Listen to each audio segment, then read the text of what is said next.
Hello hello. नमस्कार साथियों, मैं महेंद्र यादव विद्यालोक कंप्यूटर क्लासेस में आपका स्वागत करता हूं। आज हम लेके आए हैं मैथ का चैप्टर है हमारा नंबर सिस्टम। इसमें हम देखेंगे नंबर सिस्टम मतलब क्या होता है, संख्या पद्धति। इसमें हम देखेंगे संख्याओं के बारे में कि इस संख्या पद्धति के अंतर्गत कौन कौन सी संख्याओं को हमें पढ़ना है। ठीक है, जिसमें हम देख रहे हैं पहली है हमारी प्राकृतिक संख्या। कौन सी है? प्राकृतिक संख्या। क्वेश्चन पूछा जाता है, बताइए सबसे छोटी प्राकृतिक संख्या कौन सी होती है। तो प्राकृतिक संख्या कहाँ से स्टार्ट होती है आपकी? 1 2 3 और डॉट डॉट ये कहाँ तक जाती हैं? तो अनंत तक जाती हैं। ठीक है, क्वेश्चन अगर पूछा जाए बताइए सबसे छोटी प्राकृतिक संख्या क्या है, क्या पूछा जा रहा है, छोटी प्राकृतिक संख्या क्या है, तो आंसर क्या होगा हमारा? 1। एक के बाद कौन सी है? 2 3 4 5 6 7 डॉट डॉट डॉट अनंत तक। ठीक है, फिर पूछा जाता है कि पूर्ण संख्याएं क्या हैं। तो पूर्ण संख्याएं कुछ नहीं होती हमारी, प्राकृतिक संख्याओं के आगे अगर हम जीरो को लगा दें, क्या लगा दें? प्राकृतिक संख्याओं के पहले अगर हम जीरो को जोड़ दें तो क्या बन जाती है हमारी? वो पूर्ण संख्याएं। तो पूछा जाए कि सबसे छोटी पूर्ण संख्या क्या है, तो जीरो। और जीरो के बाद क्या है? तो 1 2 3 4 5 6 प्राकृतिक संख्याओं को रिपीट करना है। ठीक है, उसके बाद क्वेश्चन पूछा जाता है कि पूर्णांक संख्या क्या है। तो पूर्णांक संख्या क्या होती है आपकी? माइनस अनंत से स्टार्ट होती है। कहाँ से? माइनस अनंत से स्टार्ट होती है और आगे जाके जीरो, जीरो ही मिलेगा। फिर इसके बाद कहाँ तक जाती है? तो प्लस अनंत तक। तो क्वेश्चन पूछा जाए कि बताइए -7 क्या है। तो -7 क्या है हमारा? पूर्णांक संख्या है। ठीक है, जीरो अगर उसमें आ रहा है तो जीरो भी क्या है? हमारी पूर्णांक संख्या है। उसके बाद अगर प्लस का 1 दिया है, 2 दिया है, 3 दिया है, तो ये सब भी क्या है? हमारी पूर्णांक संख्या के अंतर्गत आते हैं। ठीक है, उसके बाद देख रहे हैं हम सम संख्याएं। सम संख्याएं क्या होती है? तो इवन नंबर। ठीक है, उसमें देखेंगे कि पूछा जाए सबसे छोटी सम संख्या कौन सी है, तो 2 4 6 इस प्रकार डॉट डॉट हम कहाँ तक जाते हैं? अनंत तक लेके जाते हैं। ठीक है, उसके बाद क्वेश्चन पूछा जाए बताइए आपसे कि बताइए 1 से लेकर 100 तक, 1 से लेकर 100 तक सम संख्याएं कितनी है? सम संख्या कितनी है? तो क्वेश्चन क्या बनेगा हमारा? सम संख्याओं और विषम संख्याएं। ठीक है, तो विषम संख्या क्या है हमारी? 1 3 5 7 9 डॉट डॉट डॉट कहाँ तक जाती है? तो अनंत तक। पूछा जाए कि 1 से 100 तक सम संख्या और सम संख्या क्या है, तो 1 से लेकर 100 तक 50 क्या होती है हमारी? सम संख्या होती है और 50 क्या होती है इसमें? हमारी विषम संख्या होती है। ठीक है, इसके बाद हम आगे देखते हैं भाज्य और अभाज्य के बारे में। देखिए, अब देखते हैं अभाज्य संख्या। अभाज्य संख्या के बारे में देखते हैं। तो अभाज्य संख्या का दूसरा नाम क्या है? ऋण संख्या। ठीक है, अगर पूछा जाए कि ऋण संख्या क्या है, तो ऋण संख्या कौन सी होती है हमारी? जो अभाज्य संख्याएं रहेंगी वही क्या रहेंगी? हमारी ऋण संख्याएं। अब अभाज्य संख्या क्या होती है, तो उसके लिए हम देखते हैं कि वह संख्या, क्या? वह संख्या जो एक व स्वयं से विभाजित हो वो क्या कहलाती है? अभाज्य। अभाज्य का मतलब ही क्या है? ना विभाजित या ना विभाजित। अभाज्य, अभाज्य मतलब क्या हो जाएगा? ना विभाजित या ना विभाजित, उसका नाम क्या है? अभाज्य। तो वह संख्या जो एक बार स्वयं से विभाजित हो क्या कहलाएगी? हमारी अभाज्य संख्या। तो अभाज्य संख्या क्या है? सबसे छोटी हमारी 2 2 3 5 7 11 13 और 17 इस प्रकार डॉट डॉट दे जाती है अनंत तक। अब पूछा जाए कि 2 सबसे छोटी क्या है? हमारी अभाज्य संख्या। कैसे देखा हमने? तो 2 में 1 का भी भाग जा रहा है और स्वयं का भी भाग जा रहा है। ठीक है, 3 को देखा तो 3 में 1 का भी भाग जा रहा है और स्वयं 3 का खुद जा रहा है। तो वे संख्याएं जो एक बार स्वयं से विभाजित हो वो क्या कहलाती है? हमारी अभाज्य संख्या। ठीक है, क्वेश्चन पूछा जाए अगर आपसे कि सबसे छोटी अभाज्य संख्या क्या है, सबसे छोटी अभाज्य संख्या क्या है, तो आंसर क्या होगा हमारा? 2। अभाज्य संख्या क्या है? तो 2। अगर पूछा जाए आपसे 1 से लेकर 25 तक की अभाज्य संख्याएं कितनी है, तो 9। ठीक है, देख लीजिए आप। नेक्स्ट है हमारा 1 से लेकर 50 तक की अभाज्य संख्याएं कितनी है, तो 15। उसके बाद क्वेश्चन आता है हमारा नेक्स्ट वाला, पूछा जाएगा कि 1 से लेकर 75 तक की अभाज्य संख्याएं कितनी है हमारी? 21। ठीक है, फिर नेक्स्ट है हमारा 1 से लेकर 100 तक की अभाज्य संख्याएं कितनी है हमारी? तो 25 इस प्रकार से। ठीक है, अब हमने देखा अभी अभाज्य के बारे में, अब नेक्स्ट देखते हैं हम भाज्य के बारे में। देखिए, अब देखते हैं हम भाज्य संख्या। तो भाज्य संख्या को देखते हैं कि भाज्य संख्या के नाम क्या क्या है हमारे पास। भाज्य संख्या है, उसी का नाम क्या है? तो एक संख्या। ठीक है, और नेक्स्ट नाम क्या है उसका, संयुक्त संख्या। अगर आपसे पूछा जाए कि संयुक्त संख्या क्या है, तो संयुक्त संख्या क्या होती है, वे सभी भाज्य संख्याएं संयुक्त संख्याएं कहलाती हैं। जो भी हमारे पास भाज्य संख्या होगी वो सभी क्या होगी, हमारी संयुक्त संख्या। अब इसको हम पहचानेंगे कैसे, तो इसमें हम देखते हैं कि वह संख्या, क्या, वह संख्या जिसके कम से कम, वह संख्या जिसके कम से कम 3 गुणनखंड हो। कम से कम का मतलब होता है कि 3 तो हमें लेना ही है, 3 से ज्यादा मिले तो भी हमारी संख्या कौन सी होगी, वो भाज्य या संयुक्त संख्या। तो वह संख्या जिसके कम से कम 3 गुणनखंड हो, 3 गुणनखंड हो। और जो 3 से कम गुणनखंड है तो हमारी संख्या कौन सी बनेगी, वो हमारी अभाज्य संख्या बनेगी। ठीक है, भाज्य में नहीं आएगी वो फिर। तो वह संख्या जिसके कम से कम 3 गुणनखंड हो वो संख्या क्या कहलाती है, हमारी भाज्य संख्या या संयुक्त संख्या। तो हम इसमें देखते हैं कि सबसे छोटी भाज्य संख्या क्या है हमारी, सबसे छोटी भाज्य संख्या, भाज्य संख्या तो क्या होगी हमारी सबसे छोटी भाज्य संख्या। तो एग्जाम्पल के तौर पर हम देखते हैं, सबसे छोटी है 4, 6, 8, 10 और डॉट डॉट इस प्रकार से अनंत तक जाती है संख्याएं। तो छोटी संख्या क्या है, सबसे छोटी हमारी भाज्य है हमारी 4। कैसे है, तो देखिए 4 के 3 गुणनखंड हो रहे हैं, तो 1 हो रहा है, एक 2 हो रहा है, कौन सा हो रहा है, 4 खुद। ठीक है, तो भाज्य का मतलब क्या होता है कि वह संख्या जो विभाजित हो। ठीक है, अब भाज्य का मतलब क्या देख के आए थे कि वह संख्या जो विभाजित ना हो तो वह भाज्य कहलाती है। भाज्य में क्या है, तो वह संख्या जिसके कम से कम 3 गुणनखंड हो रहे हो वो संख्या कौन सी कहलाती है, हमारी भाज्य संख्या। तो भाज्य में देखा कि 4 जो है सबसे छोटी संख्या है, उसके 3 गुणनखंड निकल रहे हैं। सबसे छोटी भाज्य संख्या कौन सी होगी, हमारी 4। इसके 6 को देखिए आप, तो 6 को हमने देखा, क्योंकि परिभाषा हमें कह रही है कि वह संख्या जिसके कम से कम 3 गुणनखंड हो। तो अब 6 को देखते हैं, 6 का देखा तो पहला तो 1 बन गया, दूसरा क्या बनेगा, 2 बन जाएगा, फिर तीसरा 3 बनेगा और चौथा क्या बनेगा, 6 खुद बन जाएगा। ठीक है, तो सबसे छोटी हमने देखा कि वह सबसे संख्या जिसके कम से कम 3 गुणनखंड निकल रहे हो। सबसे छोटी संख्या कौन सी है, हमारी 4। उसके बाद क्या है, 6। इस प्रकार संख्या हमारी बढ़ती जाती है। ठीक है, अब देखते हैं हम आगे थे हमारी परिमेय संख्या।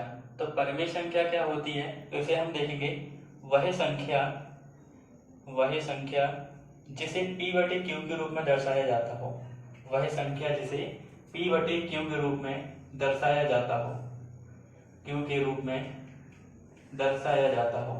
ठीक है, तो वो संख्या कौन सी कहलाती है, हमारी परिमेय संख्या कहलाती है। जैसे हम देखेंगे, अगर आपके पास दिया है 1/3, तो 1/3 क्या है, सिर्फ p/q के रूप में दर्शा रहे हैं हम, तो क्या कहलाएंगे, 1/3 क्या है, हमारी परिमेय संख्या है। ठीक है, तो वह संख्या जिसे p/q के रूप में दर्शाया जाता है या दर्शाते हैं, दर्शाया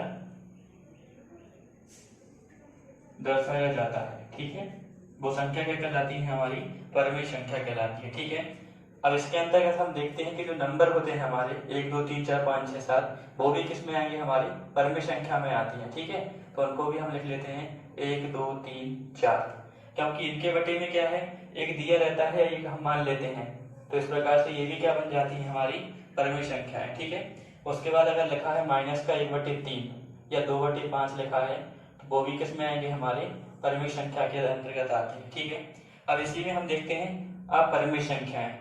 तो अपरिमेय में क्या हो जाएगा यहाँ पर, कि वह संख्याएं जिसे p/q के रूप में दर्शाया नहीं जाता हो, के रूप में दर्शाया नहीं जाता है। ठीक है, तो वो क्या कहलाती है, हमारी अपरिमेय संख्याएं। ठीक है, जैसे आती है हमारी करनी के अंदर वाली संख्याएं, लिखा है करनी में 2, करनी में 5, करनी में 7।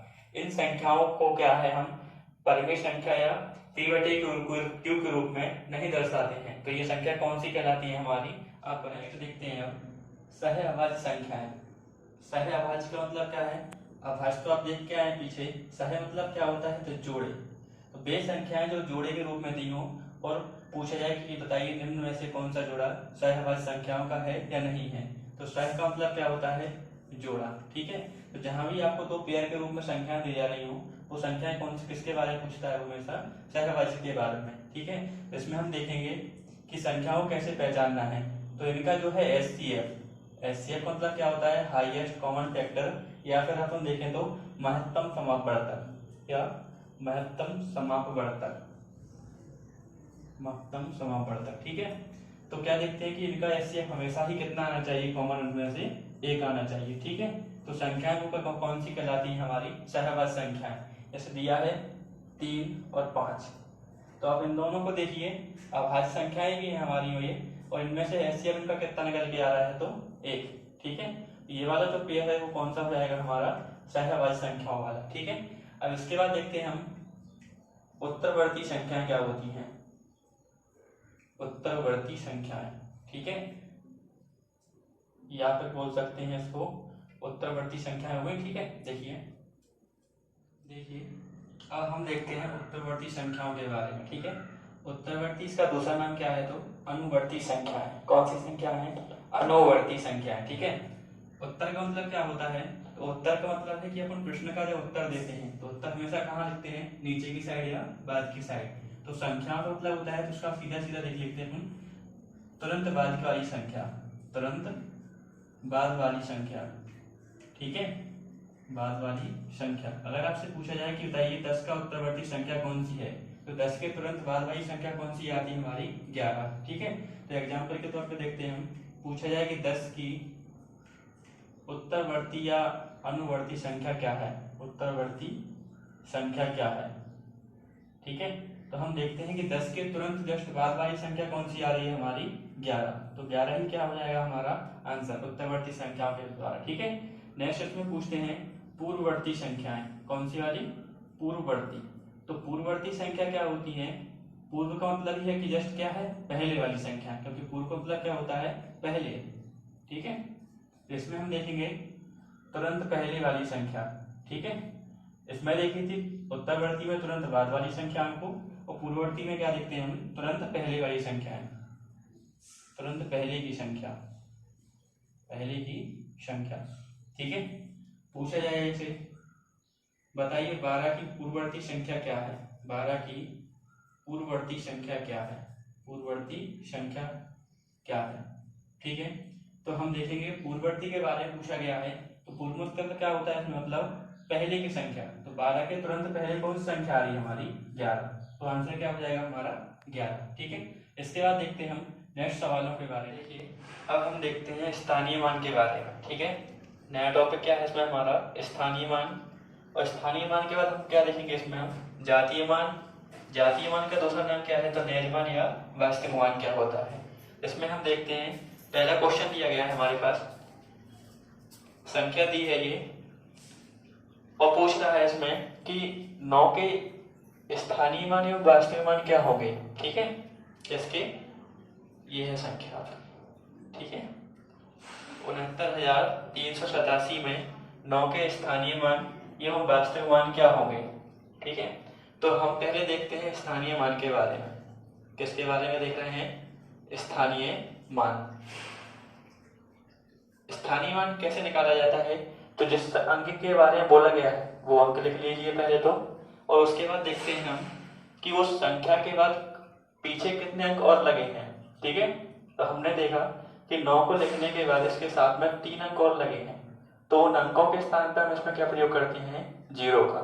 ठीक है, तो 9 का स्थानीय मान क्या है हमारा, 9 का स्थानीय मान कितना हो गया हमारा, 9,000। ठीक है, अब तो कह रहा है कि वास्तविक मान क्या है, तो वास्तविक मान को क्या देखा है हमने कि वास्तविक मान को बोल सकते हैं जातीय मान या नैज मान। ठीक है, तो 9 का स्थानीय मान, 9 का वास्तविक मान क्या होगा, तो 9 का वास्तविक मान 9 खुद होगा, 9 का वास्तविक मान, वास्तविक मान, या फिर बोल सकते हैं इसको जातीय मान। तो इसमें हम देखना है हमें ये है कि 9 किस कैटेगरी का है। जातीय मतलब क्या होता है कि 9 का वास्तविक मान या जातीय मान क्या है, तो 9 खुद अपनी जाति को दर्शा रहा है। ठीक है, तो 9 का जातीय मान क्या हो गया, 9। अब सवाल में आगे क्या बोला जाता है कि स्थानीय मान निकालने के बाद और वास्तविक मान निकालने के बाद दोनों के अंतर के बारे में पूछता है कि स्थानीय मान और जातीय मान का अंतर क्या है। तो दोनों का अंतर कैसे देखेंगे हम, स्थानीय मान में से जातीय मान को घटा देंगे हम। ठीक है, तो कितना आएगा हमारा,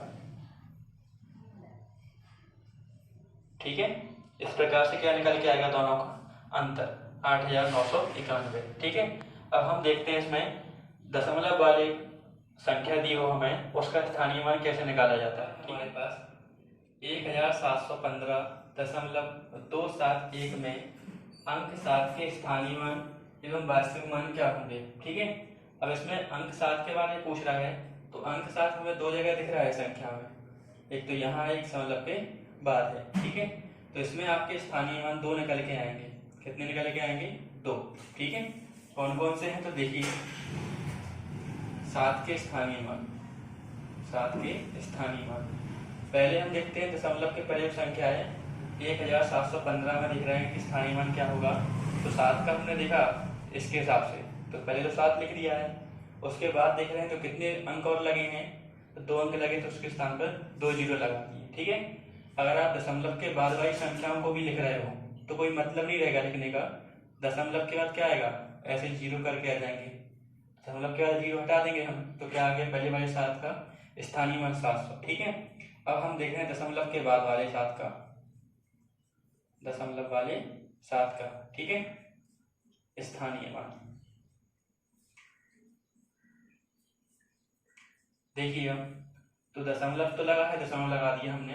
ठीक है, अब बस थोड़ा सा क्या देखना होता है इसमें हमें कि दशमलव के अभी बाद वाले में लिखते थे अपनी संख्या दशमलव में ना हो, और जब दशमलव में हो तो दशमलव के पहले जो संख्या दी हो 7 के पहले या अंक के पहले, उन संख्याओं को जीरो लगा के लिखा जाता है। ठीक है, तो यहाँ लिखेंगे हम 0.7। तो ये वाला दशमलव का जो 7 है उसका स्थानीय मान कितना निकल के आएगा, दशमलव का 7। ठीक है, अगर आपसे बोला जाए कि वास्तविक मान क्या है, तो 7 का वास्तविक मान क्या आएगा, 7 खुद ही रहेगा वास्तविक मान। ठीक है, और पूछा जाता है इन दोनों के अंतर के बारे में कि 7 जो 7 हमें दिख रहे हैं दोनों सातों के स्थानीय मानों का अंतर क्या होगा। तो इनका स्थानीय मान का अंतर कैसे निकालेंगे हम, 700 में से घटाना है हमें दशमलव का 0.7। दशमलव का 0 जब भी घटाया जाता है तो संख्या ऊपर जो है उसको हम दशमलव के साथ आगे बढ़ा लेते हैं। ठीक है, और इसको हम घटाएंगे 0.7 से। ठीक है, घटाने पे क्या आएगा, तो 3 9 9 9 और 6। ठीक है, तो ये क्या हो जाएगा हमारा आंसर। इसके बाद देखते हैं हम स्थानीय मानों के बारे में सीख लिया है, जातीय मानों के बारे में देख लिया है। अब हम देखते हैं कि इकाई के अंक को कैसे निकाला जाता है। ठीक है, तो नेक्स्ट हम देखते हैं, अब हम देखते हैं इकाई के अंक निकालना। क्या देख रहे हैं, संख्याओं को गुणा करने पर इकाई का अंक क्या होगा, या घात लगी रहती उसमें इकाई का अंक क्या होगा। तो उसको हम देखते हैं क्रम बाई क्रम देखते जाते हैं। तो पहले तो हमें देखना है कि अंक कितने होते हैं हमारे, तो अंक हमारे होंगे 0 1 2 3 4 5 6 7 8 9। ठीक है, इसमें हम देखते हैं संख्याओं को अलग अलग हिसाब से उठाते जाते हैं और उनमें देखते जाएंगे इकाई का अंक क्या है। ठीक है, पहले हमने उठाया 0 के बाद लिया 1, फिर लिया 5 और फिर ले लिया 6। याद कैसे रखेंगे हम इसको, फिर 0 156 करके याद रखेंगे। ठीक है, 0 156। ये संख्या 4 जो है आपकी, इन संख्याओं की पावर कोई भी संख्या लगी हो या कुछ भी लगी हो, क्या हो, घात कुछ भी हो, घात मान लो n है, घात कुछ भी है, तो संख्याओं में पूछा जाए इकाई का अंक क्या है। इन संख्याओं में इकाई का अंक पूछा जाए तो इकाई का अंक आप कुछ नहीं करना है, जो संख्या की पावर लगी है वही लास्ट का जो 0 है, तो वो इकाई का अंक क्या रहेंगे, स्वयं वही की वही संख्या हो जाती है यहाँ, 1 2 5 और 6। ठीक है, तो ये 4 संख्याएं फिक्स हैं आपकी। इन संख्याओं की घात कोई भी संख्या लगी हो उनमें इकाई का अंक हमेशा क्या होता है, तो स्वयं खुद ही होती है संख्या आपकी। ठीक है, जैसे पूछा जाए आपसे, बताइए 10 की पावर 10 में इकाई का अंक क्या होगा, तो हमने देखा कि लास्ट अंक क्या है हमारा 0, और अभी हम देख के आए कि 0 की घात कुछ भी लगी हो इकाई का अंक क्या आता है, 0 आता है। ठीक है, तो इसका आंसर क्या हो जाएगा, इकाई का अंक 0, इकाई का अंक। ठीक है, और देखते हैं अगर बोला जाए आपसे कि 5 की पावर 3, 5 की पावर 3 में इकाई का अंक क्या आएगा, तो आपने देखा 5 का क्यूब कितना होता है 125, तो 125 में लास्ट में इकाई का अंक कितना आ रहा है हमारा 5। तो कहने का मतलब ये है कि जब 5 है, 0 है, 1 है और 6 है, इन संख्याओं की पावर कुछ भी लगी हो, इकाई का अंक क्या है, वही संख्या प्राप्त होती है। ठीक है, जैसे और देखिए 6 वाले का, 6 की पावर अगर 2 लगा रहा हो आप, तो 36 में इकाई का अंक क्या है हमारा 6, और 6 की पावर 3 लगा रहे हो तो 216। इकाई अंक क्या है उसमें भी 6 है। तो अब 6 का तो अगर संख्या दिख रही है और कोई भी घात लगी हुई है अगर, तो इकाई अंक क्या है 6 6 आएगा, 5 का 5 आएगा, 0 का 0 आएगा, ठीक है। और एक वाले का 1 आएगा। जैसे एक का देखें, लिखा है 121 की पावर, यहाँ पर देख लीजिए 11 की पावर 1 है। तो 11 की पावर 1 मतलब क्या है, 11 में इकाई अंक 1 आ रहा है। 11 की पावर आप 2 देख रहे हो तो 121 में इकाई अंक क्या आ रहा है, 1 आ रहा है। 11 की पावर अगर 3 देख रहे हो तो इकाई अंक कितना आ रहा है हमारा, 1331। 1331 में इकाई अंक भी क्या आ रहा है हमारा, 1। तो 1 5 6 और 0 इनकी पावर कोई भी लगी हो, इकाई अंक क्या है वही संख्या प्राप्त होती है हमें, ठीक है। इसके बाद हम देखते हैं अब नेक्स्ट संख्याओं के बारे में। देखिए किसको लेके कर रहे हैं, 4 और 9। 4 और 9,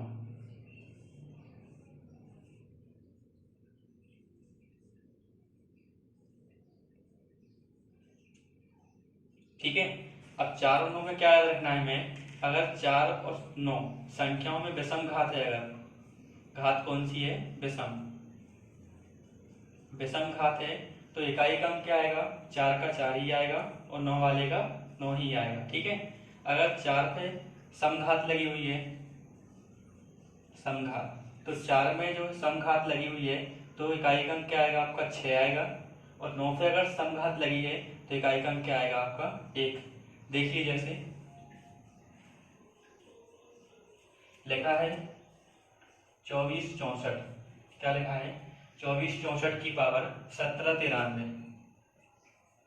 17 93 में इकाई का अंक क्या है, इकाई का अंक, ठीक है। तो हमें तो ये मतलब नहीं कि 24 64 लिखा है, आप तो ये देखना कि 4 की पावर कितना लिखा है, 17 93, ठीक है।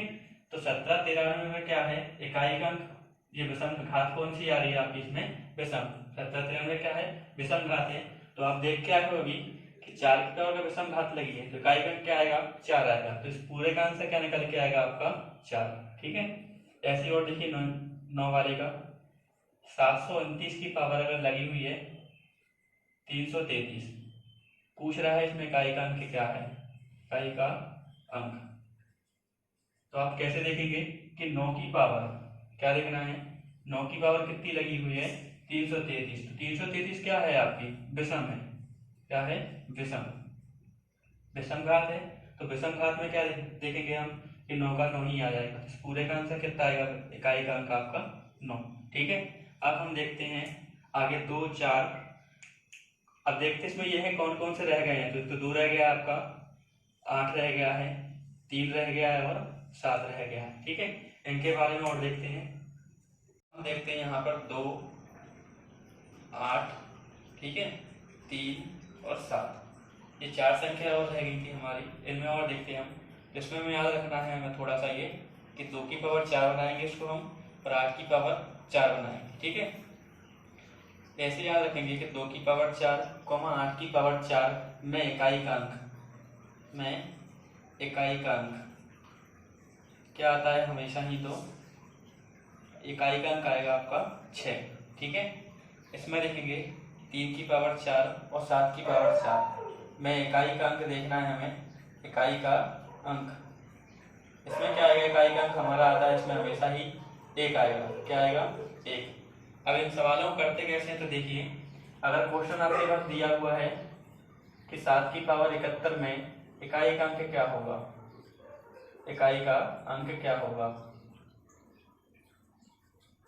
तो इसमें हम देखते हैं कि हमें तो पता है कि 7 की पावर 4 में इकाई का अंक कितना आता है, 1। तो हम जो घात लगी हुई है उसमें 4 का भाग देके चेक करते हैं उसको। तो 4 का भाग दे रहे हैं 71 में, तो ये जाएगा 4 एकम 4, 3 7 चौके 28, ठीक है। कितना बचा, 3। अब जो 3 बचा है शेषफल, उसको हम लिखते कैसे हैं वो देखिए आप। तो जो आपका भागफल है उसको लिखेंगे हम 7 की पावर 4 इंटू में 17 इंटू जो शेषफल बचा है हमारा उसको अलग से लिखेंगे हम 7 की पावर 3, ठीक है। अब 4 का जितने भी हमारे भाजक आएंगे या गुणनफल जो भी आएगा हमारा, उस पूरे का मान तो क्या रख देंगे, 1, ठीक है, इंटू में 7 की पावर 3 क्या होता है, तो 343, तो 343 से मतलब नहीं है हमें उसमें, क्योंकि हम निकाल रहे हैं इसमें इकाई का अंक, तो हम इसमें लास्ट का क्या ले लेंगे 3। तो सवाल हम देखेंगे इस प्रकार से कि 1 का अगर 3 में गुणा कर रहे हो, 1 का 3 में गुणा करेंगे तो कितना आएगा 3। तो इस पूरे सवाल का आंसर क्या आ गया हमारा 3। पूछा जाए कि 7 की पावर 71 में इकाई का अंक क्या है, तो 3। ठीक है, अब हम देखते हैं सवालों की प्रैक्टिस करते हैं इकाई के अंक से संबंधित जो क्वेश्चन बनते हैं हमारे उनके बारे में। ठीक है, देखिए पहला क्वेश्चन है हमारा 615 की पावर 317 में इकाई का अंक क्या होगा। तो अभी हम पढ़ के आए हैं, 4 संख्याओं के बारे में पढ़ा था हमने, 0, 1, 5 और 6। ये 4 संख्याएं आपकी ऐसी हैं, इनमें की घात कोई भी लगी हो तो इकाई का अंक क्या होता है, वही संख्या प्राप्त होती है। तो हमने इसमें देखा कि 5 की पावर 317 दे रहा है, तो मतलब नहीं कि क्या करना है हमें, डायरेक्ट इस पूरे का आंसर क्या दे देंगे हम, इकाई का अंक 5 आ रहा है। ठीक है, फिर दूसरा सवाल दे रहा है इसमें हमारा 26 24 की पावर 17 91। अब इसमें आपका 4 वाला कॉन्सेप्ट चलेगा, 4 और 9 का जो पढ़ा था ना कि विषम में तो वही अंक आएंगे और सम है तो 4 का 6 आएगा और 9 का 1 आएगा। तो इसमें 4 की पावर दे रहा है 17 91। 91 में लास्ट में जो 1 आ रहा है उसके यहाँ पर चेक करते हैं कि संख्या सम है या विषम है। ठीक है, तो इसमें ये क्या है 17 91 आपकी क्या है, विषम संख्या है, तो इस पूरे का आंसर क्या आएगा हमारे का 4।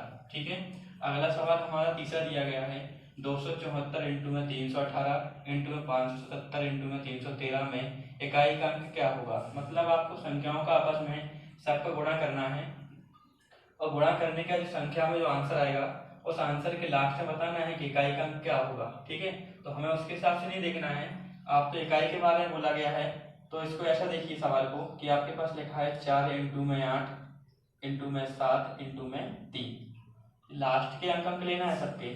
ठीक है, ये ले लिए। अब आप देखना कि जब 4 का 8 में गुणा करोगे तो 32 आएगा। ठीक है, तो 32 में हम पूरा 32 को ना लेकर उसमें से क्या ले लिया हमने 2 को।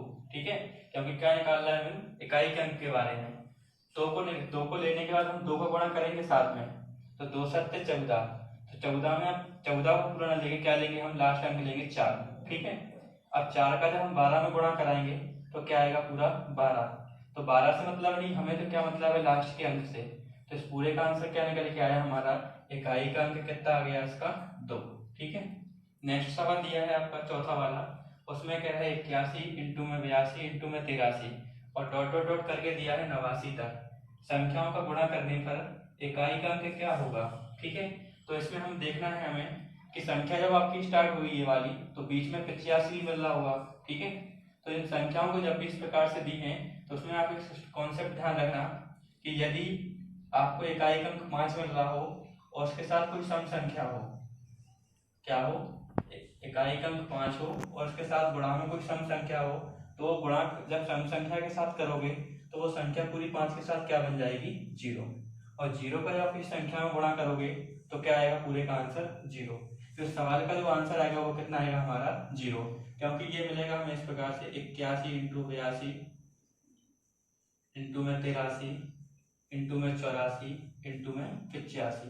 तो आपने देखा कि 5 के साथ क्या चाहिए सम संख्या, तो 5 के साथ क्या मिल रहा है 4 गुणा में, तो 5 और 4 20, 20 में से क्या है इकाई का अंक 0 है, तो इस 0 के कारण क्या है संख्याओं का जब गुणा करोगे आप 89 तक तो पूरी संख्या क्या बनेगी इकाई का अंक लास्ट में 0। अब इसमें 2 सवाल और बनते हैं आपके टाइप के, उनको और देख लेते हैं हम। ठीक है, नेक्स्ट है आपका 5वां सवाल है, उसमें दिया है 24 64 की पावर 70 93 गुणा 615 की पावर 317 गुणा 121 की पावर 491 में इकाई का अंक पूछ रहा है। ठीक है, अभी हमने सवालों को अलग अलग करके सॉल्व करा था, अब इसमें देखेंगे हम कि 4 की पावर विषम संख्या है आपकी, तो इकाई का अंक कितना गया 4। 5 की पावर बताया था कुछ भी लगी हो उसमें इकाई का अंक कितना आता है 5, और 1 की पावर कोई भी लगी हो क्या आता है उसमें 1। 4 5 से गुणा करेंगे तो 5 के साथ क्या बनेगी आपकी सम संख्या, तो पूरे का आंसर क्या बनेगा इसका, इकाई का अंक क्या आएगा आपका 0। ठीक है, इकाई का। नेक्स्ट है 7वां सवाल आपका, इसमें कह रहा है 1 से 10 तक की अभाज्य संख्याओं का गुणा करने पर इकाई का अंक क्या होगा। ठीक है, तो अभी आप जस्ट पहले देख के आए हो अभाज्य संख्याओं के बारे में, भाज्य के बारे में। तो सबसे छोटी भाज्य संख्या क्या है आपकी 2 3 5 और 7।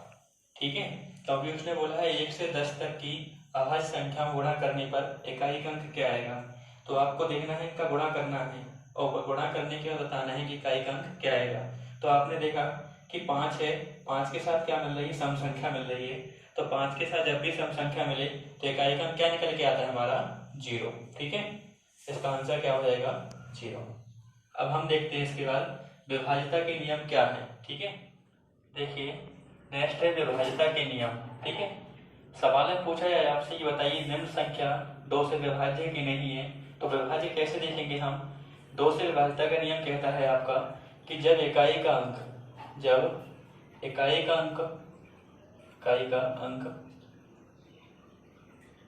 आपका 0 दिया हो, संख्या के अंत में 2 दिया हो, 4 दिया हो, 6, 8 दिया हो। ठीक है, यदि आपको संख्या देखना है कि 2 से विभाजित है कि नहीं, तो आपको लास्ट में इकाई का अंक चेक करना होगा कि यदि 0, 2, 4, 6, 8 में से कोई भी अंक अगर मिल रहा है तो संख्या पूरी क्या हो जाएगी आपकी, 2 से विभाज्य हो जाएगी। ठीक है, जैसे एग्जाम्पल के तौर पर देखा जाएगा, तेरा है 15, 635 और 2 लगा दिया लास्ट में उसने।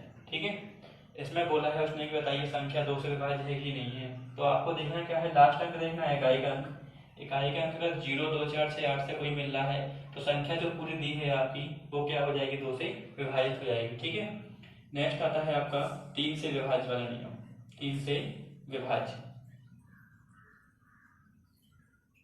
इसमें आपको देखना है 3 से विभाज्य वाला नियम क्या कहता है कि संख्या के अंकों का योग, क्या, संख्या के अंकों का योग, संख्या के अंकों का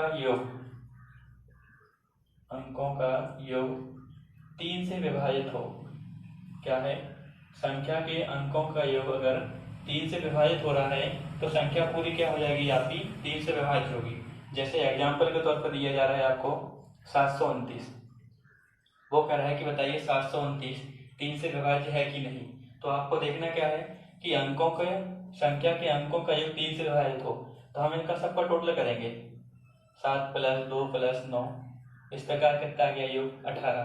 अब 18 में हमें 3 से भाग दे के चेक करना है, तो 3 से भाग दे रहा है मतलब पूरा जा रहा है ये 6 बार। तो हम कह सकते हैं कि 729 जो है 3 से क्या है, विभाज्य है। ठीक है, नेक्स्ट आता है आपका इसके बाद 4 से विभाज्य वाला नियम।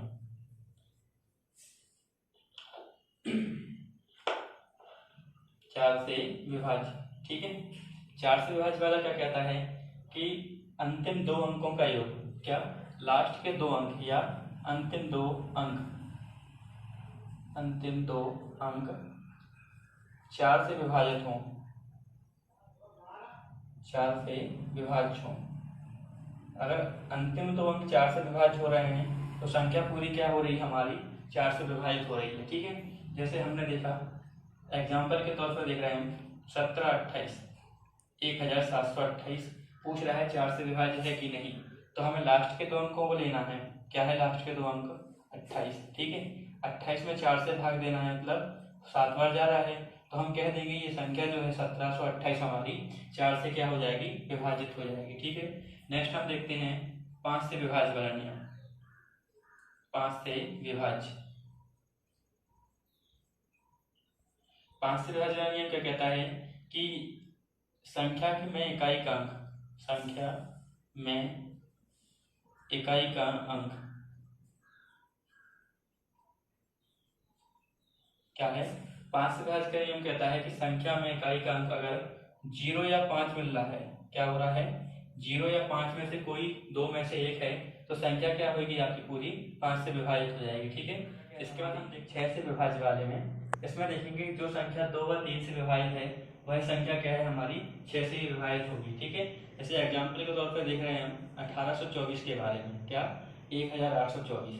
इसमें हम देखेंगे कि जो संख्या है हमारी 2 से भी पूरी तरह विभाजित होनी चाहिए और 3 से भी होनी चाहिए। अगर दोनों से विभाजित हो रही है तो समझ लेना संख्या आपकी 6 से भी पूर्णतः विभाजित होगी।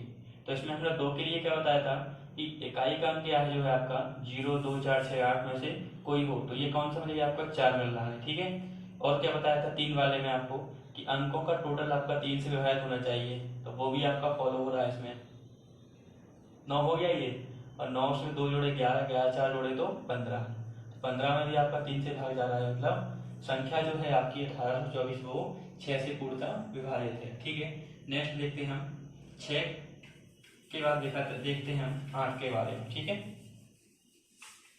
8 वाला जो है आपका वो 4 से मिलता जुलता है, ठीक है। 4 में हमने क्या देखा था, तो 4 में हमने देखा था कि लास्ट 2 अंकों को लिया था, ठीक है। अब हम देखते हैं इसमें 8 से विभाज्य वाला नियम हमारा क्या कहता है। तो इसमें हम क्या है, लास्ट के 3 अंकों को देखते हैं, ठीक है। अंतिम 3 अंक, अंतिम 3 अंक 8 से विभाज्य हो, ठीक है। जैसे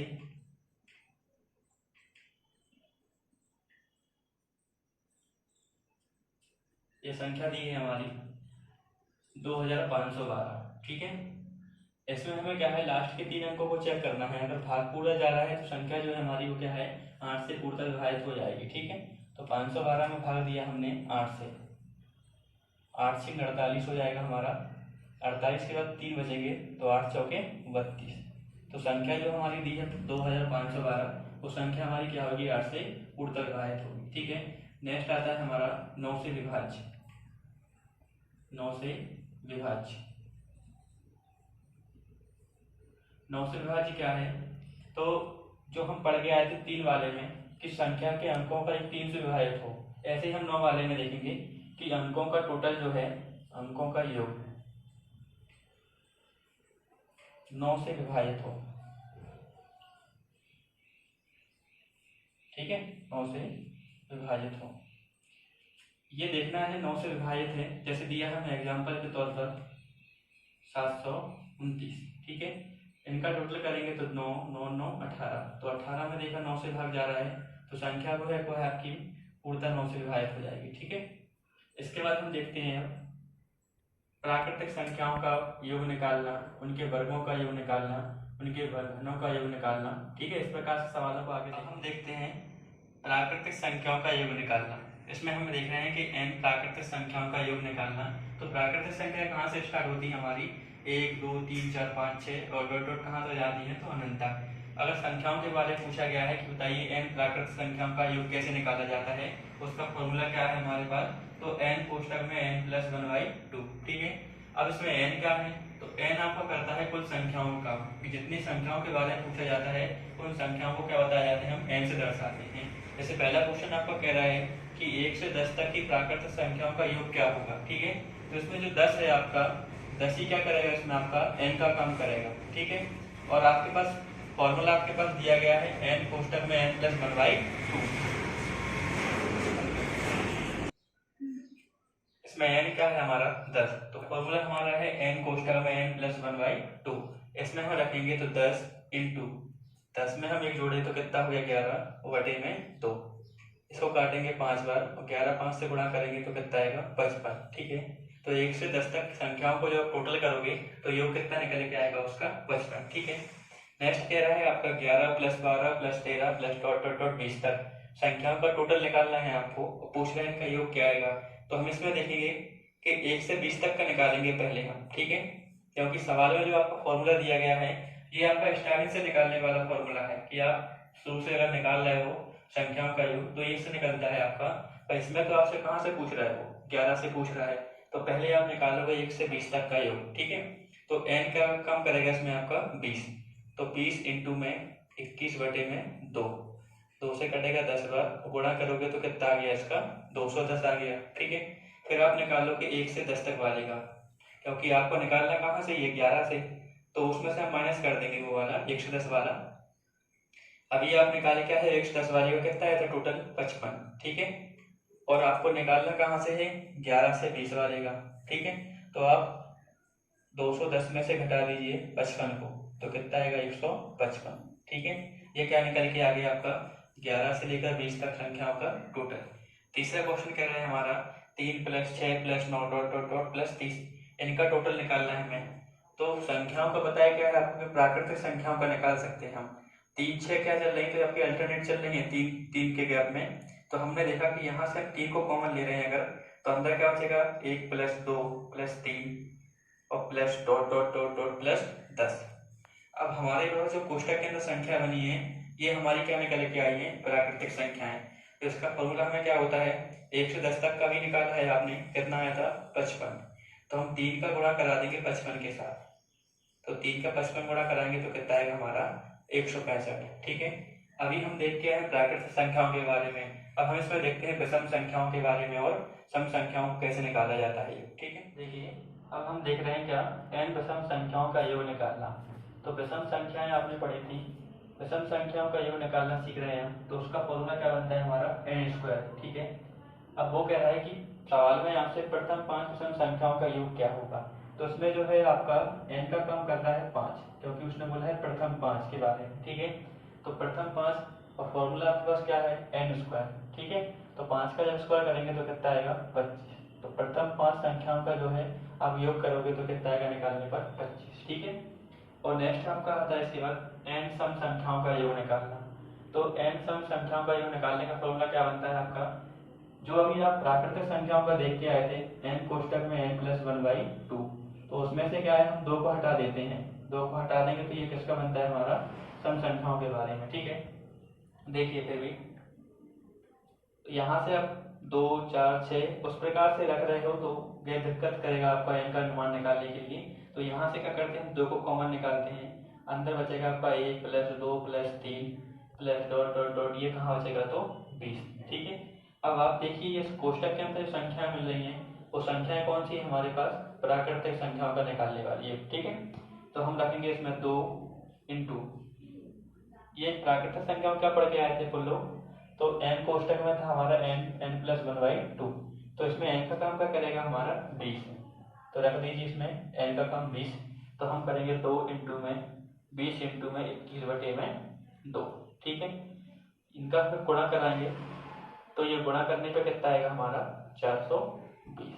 ठीक है दोस्तों, अगर हमारा वीडियो आपको पसंद आया हो तो लाइक करें, कमेंट करें और सब्सक्राइब करना ना भूलें, जिससे कि अगला जो वीडियो हमारा अपलोड होगा उसका नोटिफिकेशन आप तक पहुंच जाएगा। धन्यवाद।